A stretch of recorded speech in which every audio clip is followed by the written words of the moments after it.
What's up, everyone? Week 7 strategy. Hard to believe we're all the way at week 7, but we are now. This is a big week for fantasy football. We've got 6 teams on a bye, and I will walk you through all the matchups. We're going to talk buy low, sell high, waiver wires, and drops for your week 7 matchups. If you're interested in more content like this, please consider commenting, or subscribing. I make a wide variety of content to include fantasy football as well as some other stuff too, so check it out in the description if you're interested. So, if you want to check out my video that I made yesterday, it goes over my takeaways for every team headed into week 7, takeaways from week 6. And today's video, we're going to go into your steps moving forward. So at this point in the season, there's a lot of strategy that hinges on your record, as well as how to handle certain players coming out of buys, stream options, picking up some guys in the front end of matchups, considering that you have buys coming up and things like that. So I will go over all of that strategy for what you should do for week 7. So I'm going to start out with my buy considerations. So the teams that are on buy this week, you have the Buffalo Bills, the Dallas Cowboys, the Minnesota Vikings, Pittsburgh Steelers, Los Angeles Chargers, and Jacksonville Jaguars. A lot of fantasy relevant players there. So this is definitely going to have to be a week where you're going to have to pivot to some other options of guys that you can throw in there. And there are some good opportunities for you on waivers that you can consider for that. So we'll go through all that. But I will start with my bye week considerations. So buy low, buy, and buy. These are all guys that I would, your strategy depends on what you do based on this team's bye week that's coming up in week 7. So my buy low is going to be Keenan Allen. This is going to be a wide receiver themed week for this week. So Keenan Allen is the guy I would definitely try to buy low on, because the Chargers offense is a very explosive offense in my opinion. Keenan Allen has not really stood out, but he is getting heavily targeted by Justin Herbert. This was a down week for the Chargers offense in general, but you have Mike Williams dealing with an injury. Depends on, he should be good to go, but if he is not, then this makes Keenan Allen even more valuable. I think he is a great buy low candidate, especially coming off a bye. People may be impatient with him. Buy, these are players I recommend to trade away. I would recommend looking into trading away Adam Thielen. I think Adam Thielen, he's coming off a game where he was heavily targeted. Minnesota passing a lot in this game, but they do like to run the ball and run it effectively. Thielen is very touchdown dependent. So if you could get him off a game like this that he just had going into the bye, you could turn around for players that could be a little more consistent and involved. And then buy. These are guys that I would cut this week. I'd recommend cutting Laviska Shenault. He frankly is not worth rostering over a bye week, in my opinion. He does have some talent that he could show in this offense, but to be honest, throughout the season, he's only really put together 1 or 2 good games, and it's going to be a project. So if you're in a situation where you need somebody to fill a roster spot and you have Laviska Shenault there, I think it's worth cutting him going into the bye week in week 7.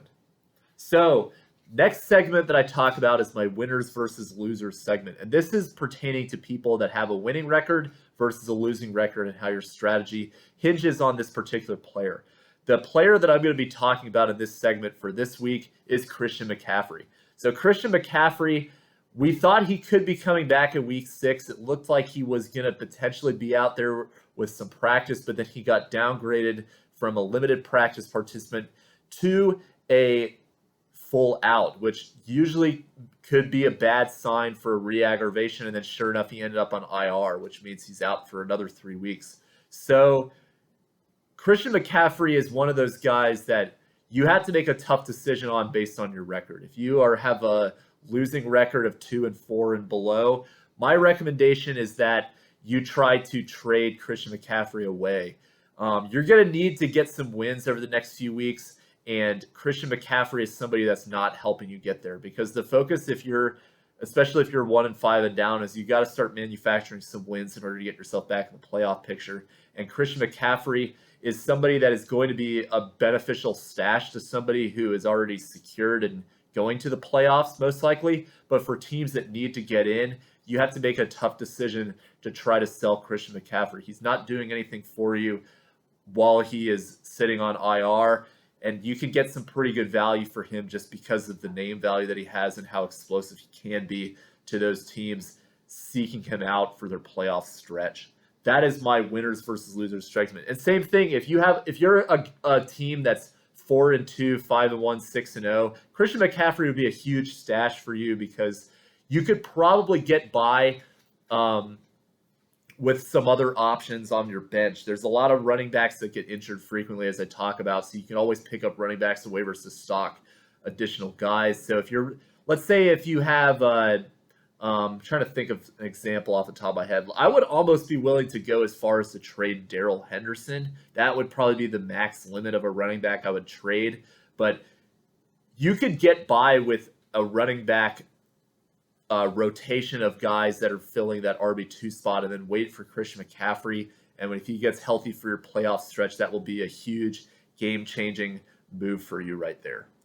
So winners versus losers. I'm going to go through record-dependent players in between my buy low and sell high because I'm going to hint at a similar theme to the winners versus losers where your management of players and whether or not you're going to trade them for them or trade them away is going to depend on how you've performed so far this season. So I will start with my buy low players at the quarterback position, and my buy low quarterback for this week is Trevor Lawrence. I have talked about Trevor Lawrence as somebody that he's a project. He's had some rough games this season as he's adjusting to the NFL, but he did show significant improvement in week 6.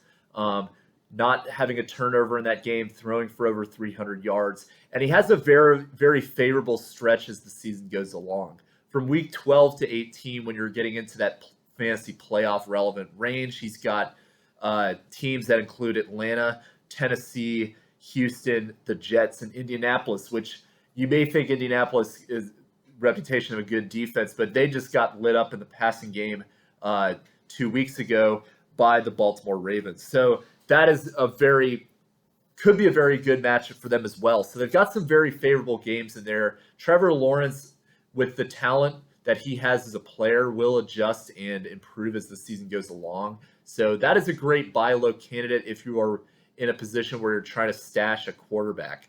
He's got to buy this week, so you can't play him this week. But good investment on somebody who has got a lot of potential but hasn't really put together great games yet. Put in an offer for Justin Herbert. It's going to be difficult to pull him away, but you got to give it a shot. Coming off a single-digit performance game this past week and a bye in week 7, people may not be wanting to hold on to Justin Herbert if they're in a situation where they got a losing record, they need to get some wins. They might be willing to flip him. So put in an offer, see what you can get. That would be a great buy low candidate as well. And then another one that I want to talk about too is Sam Darnold. So I talked about this a little bit in yesterday's video, but Sam Darnold has a very favorable stretch, much like Trevor Lawrence, where he's got the Giants and Atlanta over the next 2 weeks. So that's a great potential to return his value. Sam Darnold is a very underrated running quarterback as well. That was part of why he had some very good performances to boost him all the way up into the top 5 quarterbacks heading into week 4, because he had some games where he had multiple rushing touchdowns. And he still is good at moving the chains, running the ball, even over the 3-game losing streak. He had 44 yards against Minnesota. But with games in the future as well, between now and week 13, to include Arizona, Washington, Miami, these are some great matchups that he could take advantage of for you. And really, it could be a good opportunity for you to flip for Sam Darnold this time. That's not the only Panther I'm going to be talking about in this scenario. Buy low running backs. So I've talked about Christian McCaffrey to some degree with the winners and losers. Not going to go into him too much. But other players to consider taking a buy low look on. It's going to take quite a lot to acquire these players, but Austin Ekeler and Alvin Kamara. I bring up Kamara because Kamara is somebody that is top 5 caliber running back, has not really had an explosive game so far this season that stands out. He's had some very good games where he's had 25 points, for example, but no 35 points that people are just blown away.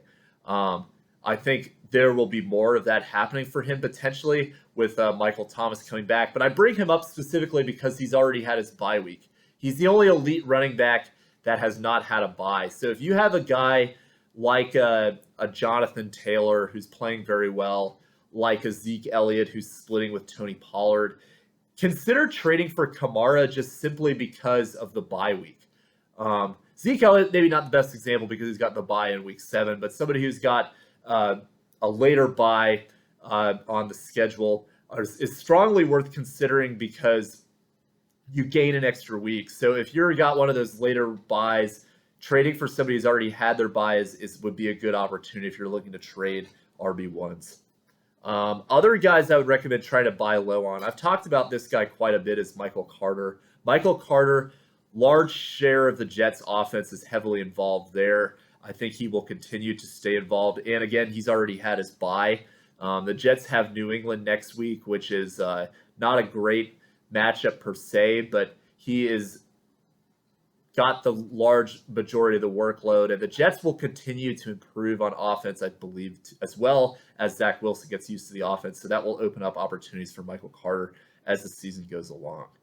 Other guys to buy low on as well, Josh Jacobs. So Josh Jacobs, another guy I mentioned this past week's video as well. You can check it out in the description below. But Josh Jacobs, heavily involved as one of the running backs getting a large majority of the workload in the NFL. Josh Jacobs, one of those workhorse backs, for lack of better words. But he played particularly well against the Denver defense where he still had a pretty positive performance.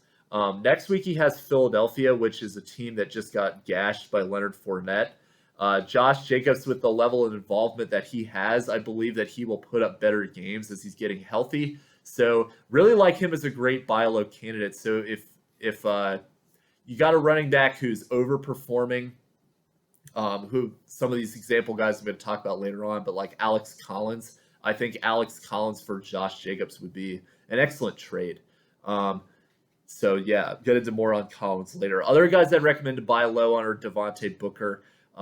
You're getting a short-term buy with this, but Booker heavily involved in the Giants offense. Had a rough matchup against the Rams that limited some of his value, but he does get a more favorable matchup against Carolina, which struggled against Dalvin Cook last week. So could be a better outcome potentially for Devontae Booker as well.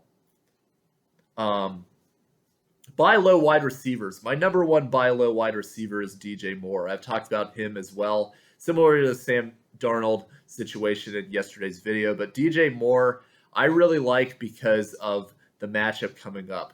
Got the Giants in Atlanta the next 2 weeks.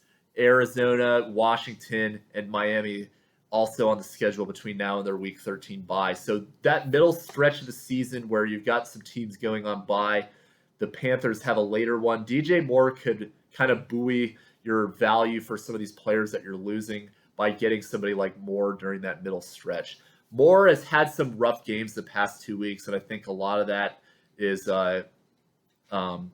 relatively poor play from Sam Darnold. But I think as he goes up against some easier defensive matchups over the next 2 weeks, that should be corrected, and Moore is still the most heavily targeted receiver on this team.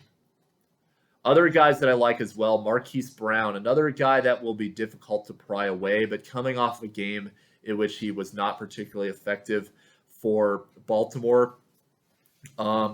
He, again, has a little more favorable of a matchup against Cincinnati next week, so I think that will allow him to potentially get more involved. This is the guy who's the number one wide receiver on this team, and when he has a down week like that, you got to try to take advantage with a trade offer. Other players I like to buy low on as well are Terry McLaurin. Terry McLaurin, I had some good opportunity in Week 6 against a great Kansas City matchup, but he is somewhat limited by the quarterback play. But that being said, Terry McLaurin is the most heavily targeted receiver on this offense. And as you can see with guys like Brandon Cooks in Houston and Devontae Adams in Green Bay, they're going to feed McLaurin the ball.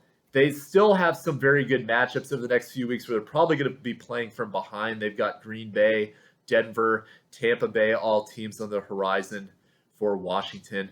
I think Terry McLaurin will have better games moving forward, especially since their running back core is looking more depleted, as I will talk about in a minute. Buy considerations of guys that you could look to trade for that are coming up on a buy. Justin Jefferson is the one I like the most. He's somebody that is performing well, but just simply did not get a touchdown in that game against Carolina, but 8 receptions, 80 yards.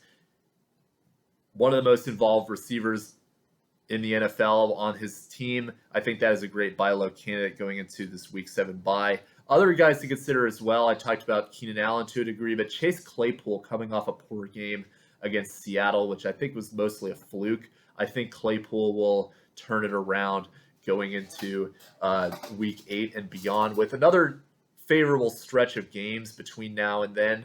But yeah, so Claypool, another one to consider coming off a bye.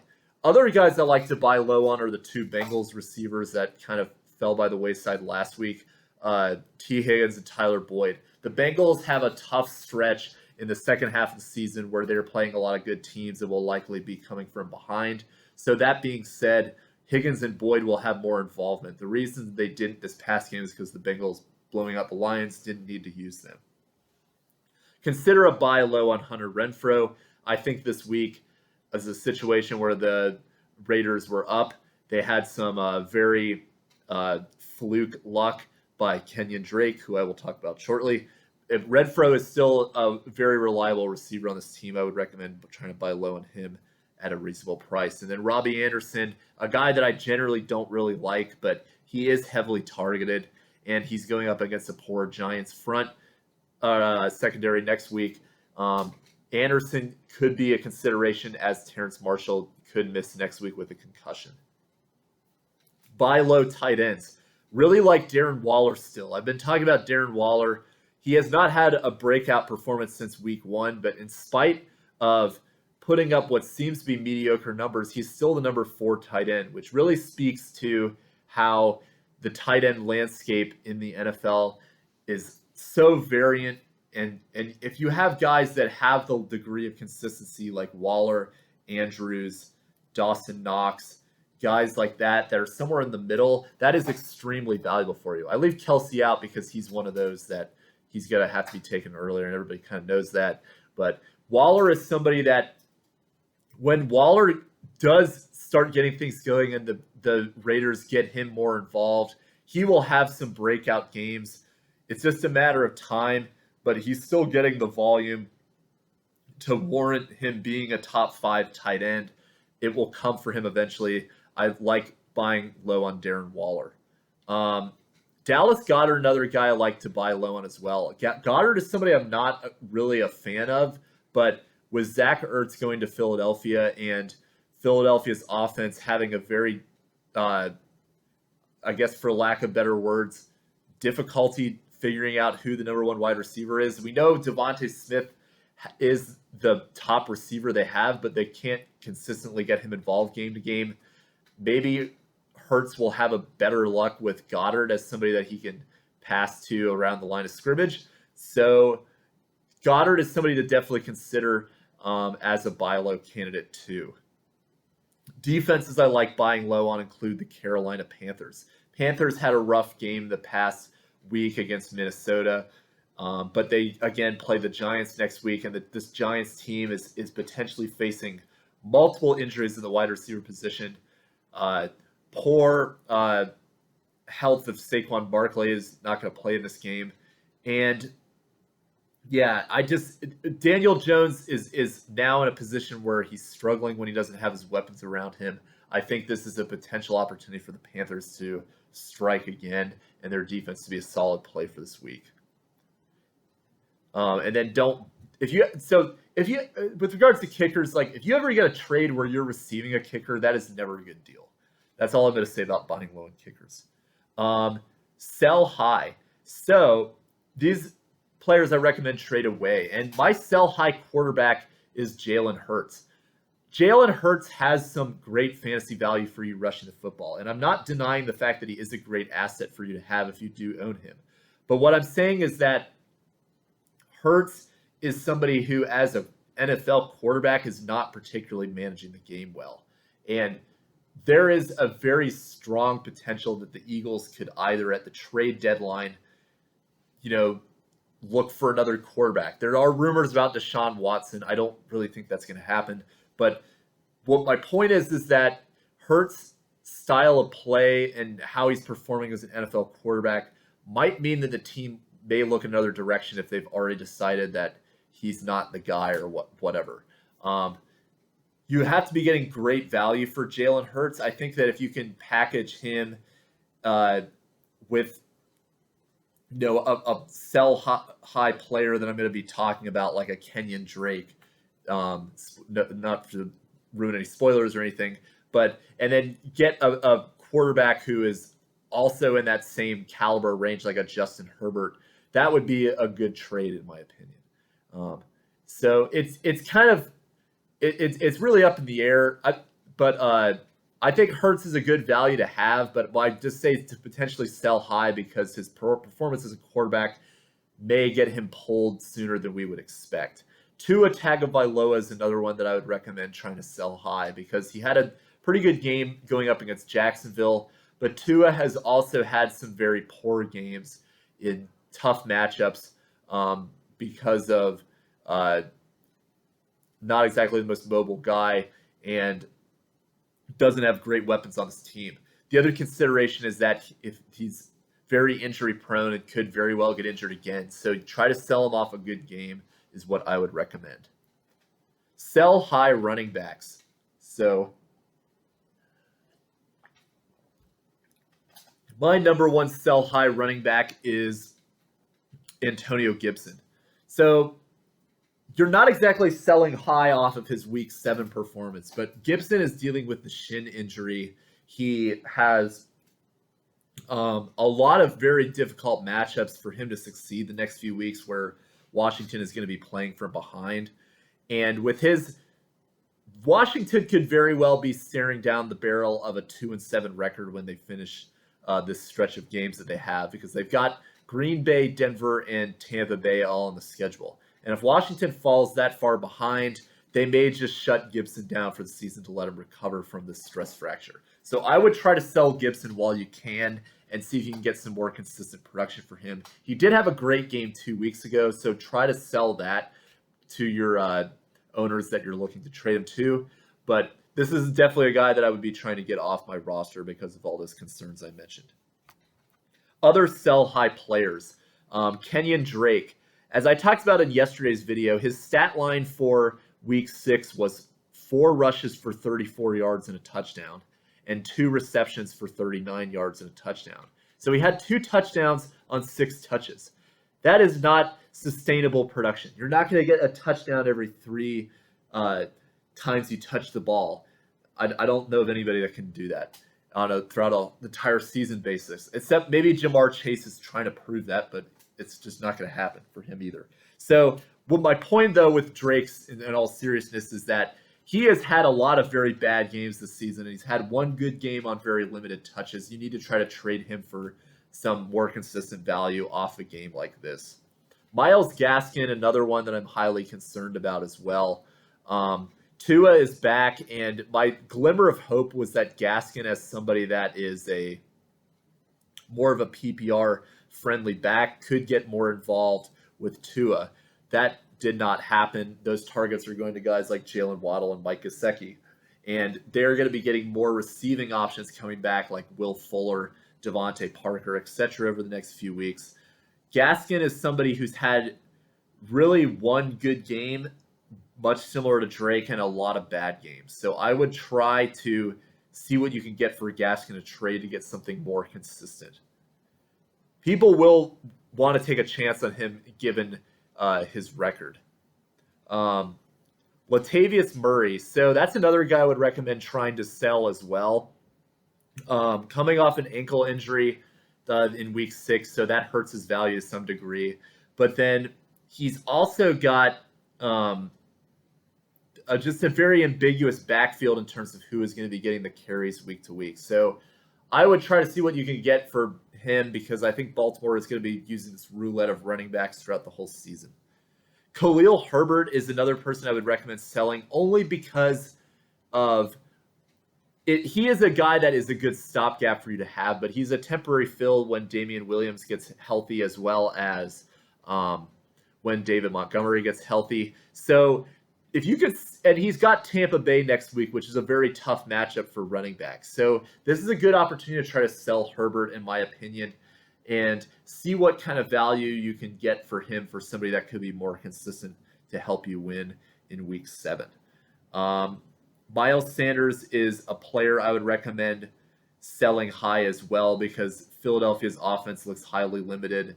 Sanders has had a lot of difficult matchups. He does have a good matchup against Las Vegas in week 7, but considering that this Eagles offense is very ineffective running the football, I would actually recommend that is the matchup that could be enticing, could be a good opportunity for you to sell him, because I think more than likely what's going to happen is that Philadelphia will revolve around Jalen Hurts running the football and not Miles Sanders. So this is a good chance to try to flip him going into what could be an enticing matchup.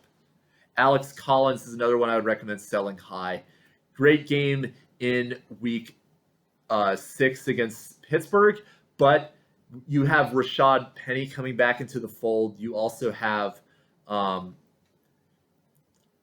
Chris Carson will be out for some time, but he will eventually be back. They've got New Orleans next week, which is a difficult defense. Good opportunities to try to sell him. The Atlanta backfield, I've already talked about them in previous videos. They're good sell candidates, as well as Damian Harris, too, dealing with injuries and the Patriots offense being limited. Had a great game last week, but again, I think it's better to with these New England backfield to try to see what kind of value you can trade for them to get somebody that's more consistent and going to be a more involved back on a better offense. For wide receivers, so Courtland Sutton is somebody I would strongly consider trying to trade for, but with the caveat that he could have a very good week in week 7. So Courtland Sutton, 2 great weeks back-to-back. He's had some down weeks earlier this season, but he is getting Jerry Jeudy back in the next few weeks when he is healthy. So that could limit Sutton's touches. Sutton is a good stopgap player for you during these bye weeks and has, I think, a good matchup against Cleveland. But if you could flip his consecutive 25-point games and turn it into some better value for you, that will be more consistent rest of season. I would try to take advantage of that. Other guys to consider around their bye weeks. So Adam Thielen, I've talked about a little bit already, but CeeDee Lamb as well. He had a great week 6. This Dallas offense likes to distribute the ball, and Lamb has had some down games. So you could flip Lamb. If you could flip him into somebody like a DeAndre Hopkins or a Tyreek Hill, who didn't exactly have a great game in week 6, had some down games as well. DK Metcalf, another one. I think those are all good players to consider trading CeeDee Lamb away for. Other guys to sell high. Odell Beckham coming off a game where he actually did catch a fair amount of passes for decent yards, where he's been quite ineffective other games this season. I think this is a great time to sell him, especially with the trade deadline impact as I've talked about. AJ Green and Christian Kirk for the Cardinals. Those are both guys I would recommend trying to sell too. This offense goes up and down in terms of who gets involved week to week, and coming off of good games for Green and Kirk, I would recommend trying to flip them, because against Houston in week 7, they were more than likely be running the ball quite a bit and not need to bomb it out to these receivers as often as sometimes happens. Other guys to consider selling high. KJ Osborne, 6 receptions, 78 yards, touchdown game in week 6. Not replicable as we've seen. He's had some very poor games. This is a good opportunity to try to sell him coming out of a bye if you can, to see if you can get a more consistent value. He's honestly somebody that I would very much consider dropping, even if you're in a pinch for roster players, but coming off a good game, I would recommend trying to sell him going into the bye so you can get somebody who can help you this week. Jalen Waddle. Very much depends on your patience with Jalen Waddle on your roster. I will talk about some of these players in a sec, but consider that Will Fuller and Devontae Parker will be coming back from injuries. This could limit some of Waddle's touches because he's had some poor games. I might try to see what you can do off a game like this, though, with 2 touchdowns to flip him for some better value that could be more consistent for you. Tight ends. A lot of tight ends I would recommend selling high. One of them is Noah Fant, the top producing tight end in week 6. Again, a player who's been up and down. Great game against the Raiders last week, but if you could sell him for somebody like Darren Waller, I would definitely try to do that. Fant has struggled with consistency, and I think that will get worse when Jeudy returns. Zach Ertz, I would recommend. I'm going to talk about Zach Ertz in a little bit as well, but he's a guy I would definitely try to sell in a tough. He's going into a situation with Cardinals that he is going to be hyped as somebody that's going to get heavily involved, and he's going to go back to his 2017 form. But I just frankly don't think that's going to happen. I would try to sell him for a tight end that will give you more value. That won't be as much of a crapshoot because I think, frankly, as you've seen with Max Williams, I think that will happen with Zach Ertz. Other guys, Dalton Schultz, selling off a bye I think would be smart because Dallas, as Michael Gallup comes back, get more involvement with CeeDee Lamb and Mari Cooper, and the ball is spread around more. Schultz will start to have some down games, and I think you could try to flip him for some more consistent tight end value. Defense to sell high on. So Arizona, number 2 defense. I say try to see if you can flip them. They've got a great matchup against Houston next week, so holding them wouldn't be bad. But if you could potentially flip a defense like this into a flex, they're performing at the level where you could do that. I would recommend trying to do that because that flex is going to be more valuable to you than a defense that's eventually going to go up against tough NFC West opponents that have great offenses. These are players that I would recommend. I don't really categorize them as buy low or sell high. They're record dependent. So for quarterback, Russell Wilson. So if you have a winning record, trade for Russell Wilson and stack him, for example. But if you have a losing record, you cannot afford to wait for him during this time. For the running back position, guys that I would recommend that you try to trade for if you have a winning record are Javonte Williams, Chuba Hubbard, and Austin Ekeler. All guys, Ekeler because he's going into his bye, Javonte Williams because he's a project, and Chuba Hubbard because he is somebody that could be a good holdover for you until Christian McCaffrey comes back. Those are all players I'd recommend trading for, but if you're in a situation where you have a losing record, those are all guys that I think you want to try to flip more value for. Chuba Hubbard, somebody that you could try to buy, but whenever McCaffrey gets back, I would recommend trying to flip him into some more consistent value for you. Wide receivers. So wide receivers I would trade for if you have winning records: Robert Woods, Allen Robinson, Tyler Lockett, Michael Pittman, and Devontae Smith. Some of these guys are project players that will have to develop and probably be better later in the season, like Pittman and Smith. But other guys are veterans that are dealing with a slump right now because they're either their quarterback is injured or their offense is just incompetent right now in the case of Allen Robinson, and then Robert Woods, whose offense is not fully integrated him. You can afford to wait on guys like these if you have winning records, but not if you have losing records. And then for tight end, TJ Hawkinson and George Kittle are the players I place in this category. Hawkinson is somebody that I put here because he is performing well at times, but he's had such up and down games that I think you try to flip him off a good game this past week for somebody that will be more consistent for you. And then Kittle because he's on IR and you have to wait for him to come back. Longer video today. Hopefully I'm covering a lot of topics that will be helpful for you though, since we've got the buys. But now we go into the waivers.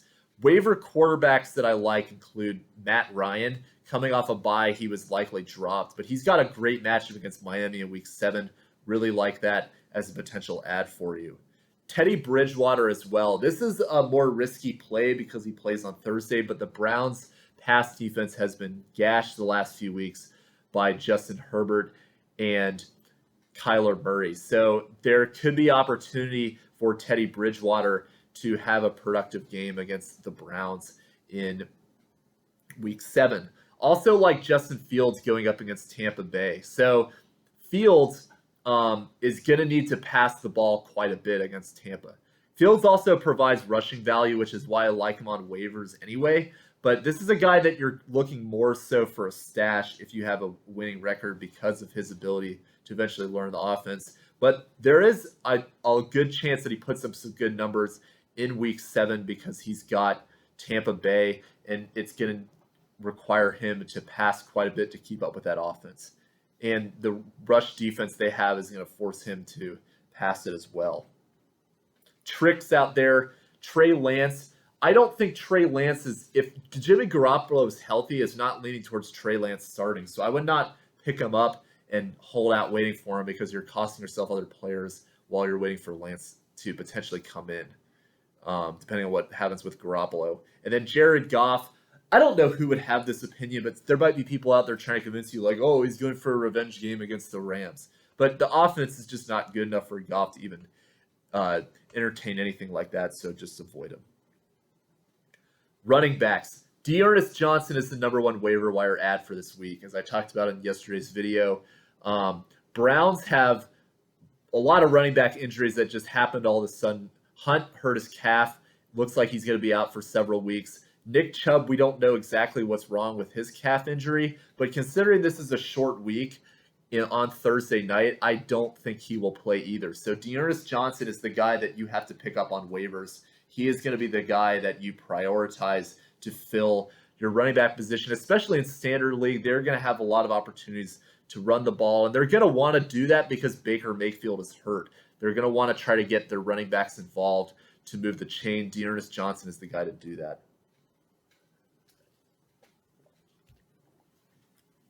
More of a standard ad for this next running back pickup, but I like J.D. McKissic as well. Talked about the Antonio Gibson injury and his impact, but McKissic is going to be a guy to step up. So if he is available on waivers, he will get involved, especially in PPR formats. This is a great ad for you for week 7. Don't like him as much for standard, but for PPR especially, this is a good pickup for you.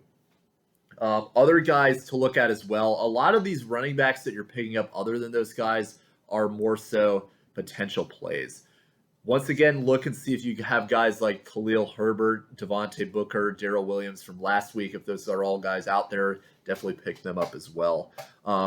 More long-term stashes with potential. Chris Evans and Ramondre Stevenson, these are both rookies that got touchdowns last week and are getting a little more involved in the Bengals and Patriots offense respectively. But they are not in a position where they can be plugged in and started like Johnson or McKissic, in my opinion. Other guys in similar situations to hold at this time that could be in their injury stashes that when they come back could have roles. Rashad Penny, Tariq Cohen, JaMychal Hasty, and Jeff Wilson Jr. The San Francisco guys I'm not as big a fan on because you don't know who's going to be the running back there, but consider all that as well. Also take a look and see if Elijah Mitchell is out there. He might have been dropped from last week. Pick up your handcuffs too. If you have a running back who's top 10 performing this season, I would recommend you grab their handcuff, including guys like Benny Snell before somebody like Najee Harris gets injured. Tricks, Devontae Freeman and Le'Veon Bell. I just have a hard time trusting these guys maintaining the consistent workload to be startable. And then Mark Ingram, just because the Texans just stay away from the running back core. Especially their early down running back core. Wide receivers. T.Y. Hilton, great game against Houston, but left with an injury to his quad. So we'll see how this monitors going forward. But if he has that rapport with Carson Wentz, he's worth stashing on your bench, seeing what happens there. Other guys I really like as a pickup, Darnell Mooney, if he was not grabbed over the past few weeks. If he's out there, he is presents a great matchup against Tampa Bay next week. I think this could be the week he goes off. Other guys I like, Nico Collins for Houston to emerge as the potential flex player on this team. That is very much worth considering as well. I like Houston's going to need to have somebody step up next to Brandon Cooks, and I think Nico Collins could be the guy to do that. Also, take a look for guys like Michael Gallup, but likely available on waivers, been injured, but Dallas will integrate him when he comes back. This is a great stash for you, especially while Dallas is on a bye to hold. Other guys I like as stream plays for this week to consider, McCole Hardman and Demarcus Robinson for Kansas City they're both dart throws, but they play Tennessee this week and could have some great potential there. Also look for guys in Atlanta like Russell Gage, Olamide Zaccheaus are also dart throws as well. I like Gage a little bit more if you had to pick either of those two, but they're playing Miami next week, so consider that as streamers as well. Amon-Ra St. Brown, another guy I like for the Lions to get involved. He's been getting more involved as their top receiving option there. Rashad Bateman is more of a project type player that you're going to stash on your bench, but he has a lot of potential to emerge as the number 2 wide receiver for the Ravens. Tricks to me, Donovan Peoples-Jones, that was a great game, but the larger scale of his season is not going to repeat itself like that. I would stay away from him personally. And then Henry Ruggs, because I think he's too inconsistent to be relied upon, much like Peoples-Jones, for example. Tight ends. So there's a couple tight ends you could pick up. I think Zach Ertz would be the best to pick up. But again, I would try to sell him if you do pick him up because of the value you could get for somebody like that if you do get him on waivers. Other guys I like, Hunter Henry and Ricky Seals-Jones. I talked about them last week. Not going to get into too much detail, but they are involved in the target shares in this team. They both had touchdowns last week, and I think that will continue moving forward. Washington's got Green Bay, so Ricky Seals-Jones should have quite a bit of opportunity there. And then in the case of Hunter Henry, just lack of receiving consistency aside of Jacoby Myers, Henry could be emerging as the number 2 option for Mac Jones. Pat Freiermuth is also interesting. He's got a bye in week 7, but getting more involved in the Steelers offense too.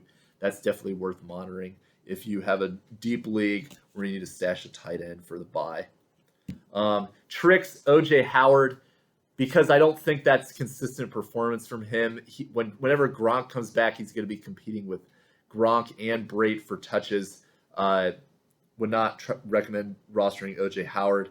Ross Dwelly is also another interesting take while Kittle is out, but I don't think he has the involvement necessarily to warrant picking up and starting him. Mo Alley Cox, same way, had some touchdowns already, but not enough volume and consistency for me. And then Evan Ingram. It's just Evan Ingram has got potential, but he just never puts it together. I don't think that will be happening for him as long as he's on the Giants with Daniel Jones at quarterback. Defenses. New England, great matchup against the Jets this week. That is, if they are available on waivers, that is your top matchup in my opinion. You've also got some interesting matchups as well. Arizona is likely rostered, but they play Houston this week. Consider that possibility too. Yeah, and then Las Vegas going up against the Eagles. The Eagles have been struggling a lot of late in terms of just getting an offensive flow. Las Vegas has shown signs of potential. He's having a strong defense out there. This could be the week that they would be a good stream option for you. Kickers I like. One of the ones that I like is Younghoe Koo. Coming off a bye, he might have been dropped. But again, Miami next week, there's going to be opportunity for him to kick field goals. And yeah, I think that's a great pickup for this week if he's out there. Mason Crosby, similarly good matchup against Washington. They should be moving the ball quite a bit for Green Bay. And then Matt Prater against Houston, and they're playing in a dome. Now we're getting into the point where you have windier. Last week we had a lot of wind that impacted the kicking game. Kickers that are kicking indoors will have a decisive advantage as we progress through the season. Real quick, drops for this week. So The quarterbacks I'm dropping are Daniel Jones, just not putting it together without his weapons there, back-to-back poor weeks. Taylor Heineke. I like Taylor Heineke as a Washington football team fan, but just not getting it done in fantasy. Had a great matchup last week, didn't take advantage of it. And then you might very well want to consider dropping Kirk Cousins if you are in a position where you need a win for this week, because Cousins to me is a good quarterback, performing fringe top 12, but I don't think you have to roster him through the bye week. So he is somebody to consider dropping if you're really in a pinch. Running backs to drop, Kenneth Gainwell. Just Eagles running backs look like a mess right now. Gainwell was not involved against Tampa Bay. I think you just move on there.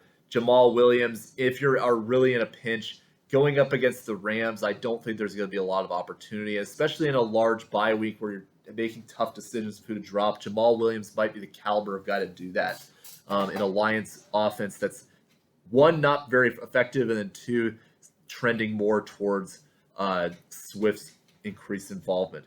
Wide receivers to consider dropping, Randall Cobb. Had a few good weeks with Green Bay, or really one good week with Green Bay, but it's just not sustainable in my opinion, and that is somebody that I would definitely recommend dropping if you are in a pinch.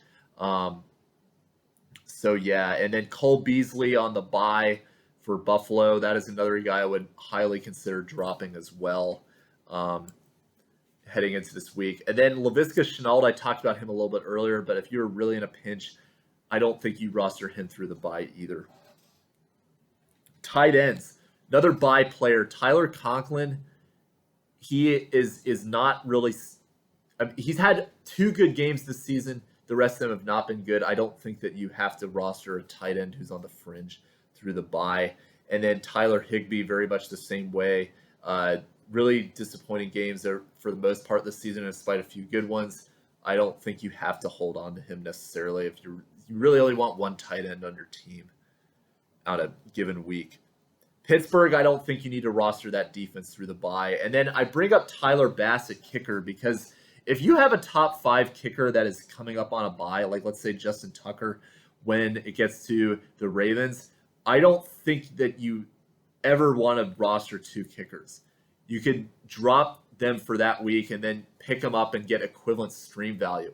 So even though Justin Tucker is the number 1 kicker for this week or for the season, he is not significantly outperforming the other kicker. He only has 10 more points than the kicker that is tied for 10th in a 3-way tie. So all that being said is that if you have a number 1 kicker and you're heading into your bye week and you're not sure if you can drop him, you can, because you're going to get equivalent value from somebody on waivers. That's all I got for this video. It's a little longer because we've got buys in week 7, but that is my strategy for what you should do for this upcoming week. If you've got questions for week 7, comment them below. I make a video for all my fans who comment on Saturday morning where it tells you who to start sit based on my opinion. I always do my start sit where I compare players so you have a reference of what I like of one guy's to the other. I personally prefer that more than a list. So if you've got any questions for who to start or sit, please comment that below and I will assist you. I reply to all my fans who comment, so please take advantage of that. Well, thank you for watching this video, and I'll see you guys next time. Bye.